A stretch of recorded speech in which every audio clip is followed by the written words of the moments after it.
Bismillahirrahmanirrahim. Assalamualaikum warahmatullahi wabarakatuh. Nama diberi Nur Syazlana binti Muhammad Rizani.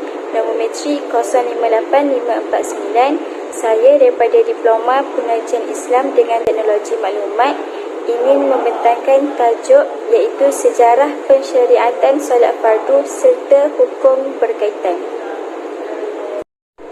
Sebagaimana yang kita tahu, solat merupakan perkara penting dan menjadi paksi utama keimanan seseorang mukmin. Ibadat solat juga merupakan rukun Islam yang kedua selepas mengucap dua kalimah syahadah. Solat juga adalah ibadah yang telah difardukan oleh Allah Subhanahu Wa Taala sebanyak 5 kali sehari ke atas setiap mukallaf dan ia wajib dikerjakan dalam apa jua keadaan lagi mana berakal. Rasulullah SAW pernah berpesan agar memelihara solat dan orang-orang di bawah jagaan kita. Keutamaan dan kelebihan solat boleh dilihat di mana ia satu-satunya ibadat yang diterima oleh Rasulullah SAW ketika peristiwa Isra' dan Mi'raj. Selain itu, solat adalah tiang agama. Sesiapa yang mendirikan solat, maka dia telah mendirikan agama.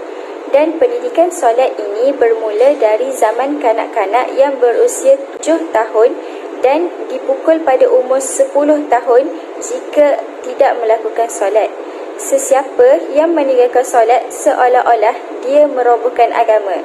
Kewajipan solat tersebut boleh didapati melalui banyak dalil daripada Al-Quran dan Hadis. Seterusnya, mafhum ayat. Perintah untuk menjaga solat amat dititik beratkan sebagaimana firman Allah Subhanahu Wa Taala. A'udzu billahi minasyaitonir rajim. Hafizu 'alas salati was salatil wusta wa qumu lillahi qanitin.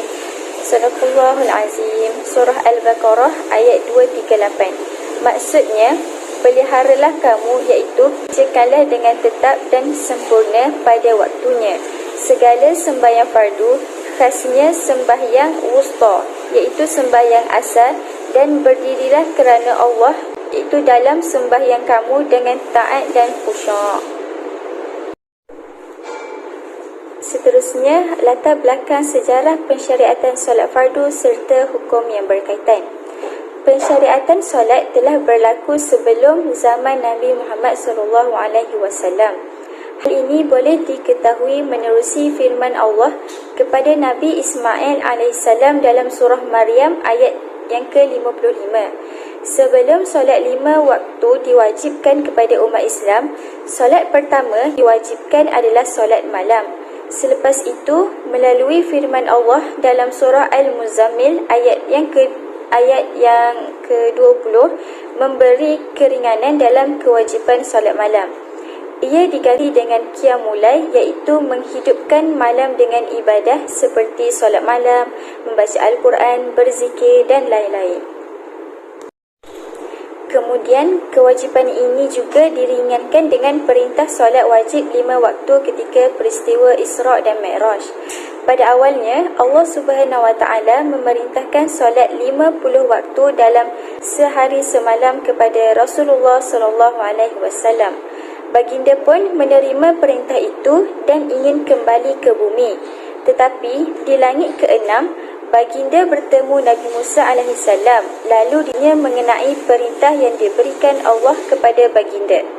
Lalu baginda menjawab, perintah untuk solat sebanyak 50 kali sehari semalam telah diberikan kepadanya oleh Allah Subhanahu Wa Taala. Nabi Musa AS pun menasihatkan Rasulullah untuk kembali bertemu Allah Subhanahu Wa Taala bagi meminta untuk jumlah itu dikurangkan. Hal ini kerana umat sebelum ini juga gagal melaksanakan perkara yang diperintahkan Allah. Ini kan pula umat Nabi Muhammad melakukan 50 waktu sehari semalam, pesan Nabi Musa AS.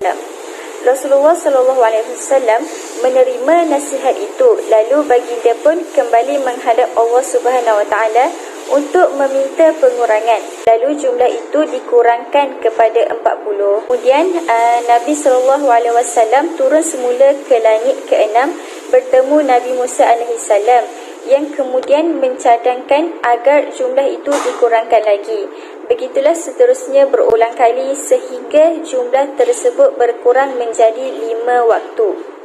Selepas perintah itu bertukar menjadi 5 waktu sahaja, Nabi SAW turun bertemu Nabi Musa yang mencadangkan agar jumlah itu dikurangkan lagi. Namun baginda SAW bersabda, "Aku telah berulang kali memohon keringanan kepada Rabbiku sehingga aku rasa malu. Aku redha dan menerima perintah tersebut." Kemudian Nabi SAW kembali ke bumi dengan membawa perintah solat 5 waktu itu.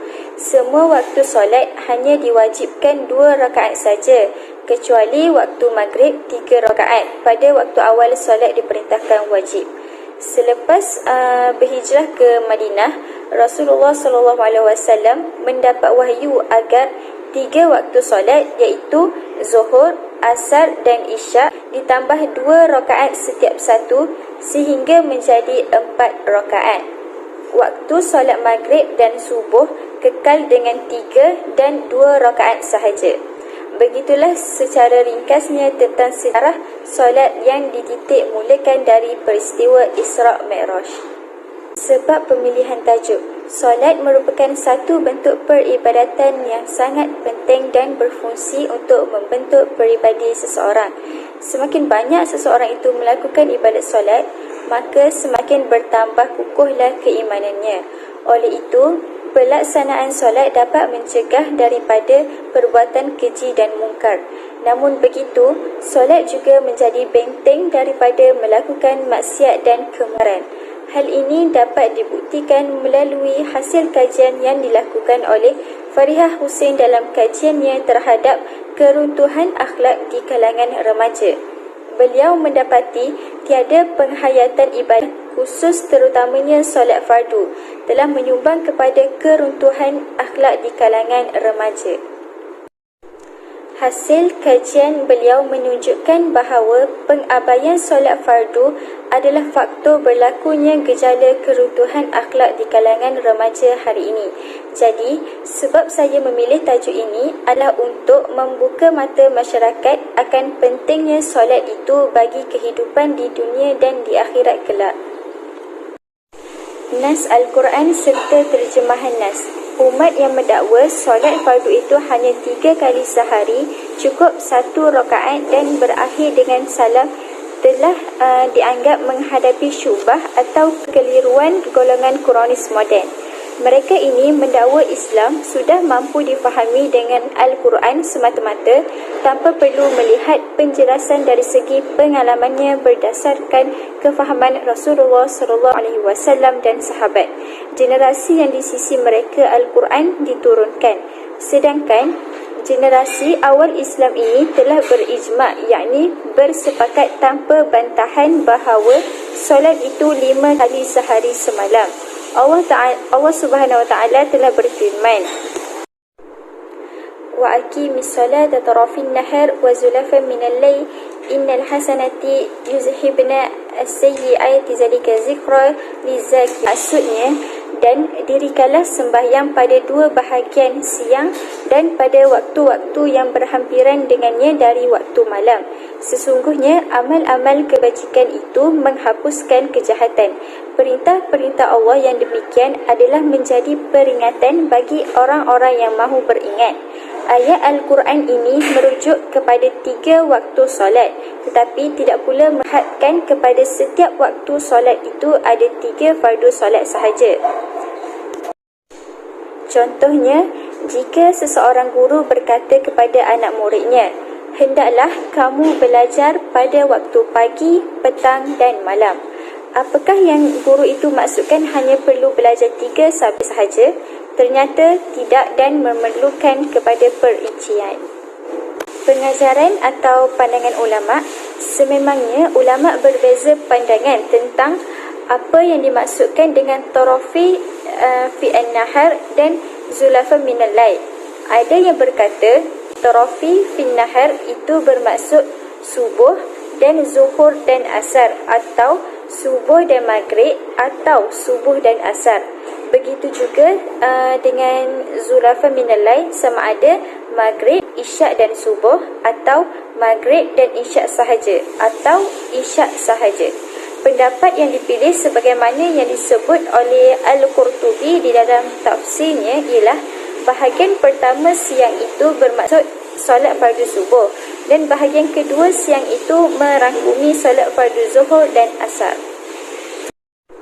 Jadi, kesimpulannya, solat itu mempunyai rahsia yang tersendiri yang kesannya boleh dirasai jika seseorang itu melakukannya dengan penuh ikhlas dan semata-mata kerana Allah dalam mencari keredaan darinya. Solat juga dapat membentuk jati diri kita ke arah peribadi yang lebih mulia, menjamin kebahagiaan dunia dan akhirat, serta membentuk diri menjadi seorang yang lebih ikhlas dalam melakukan ibadah.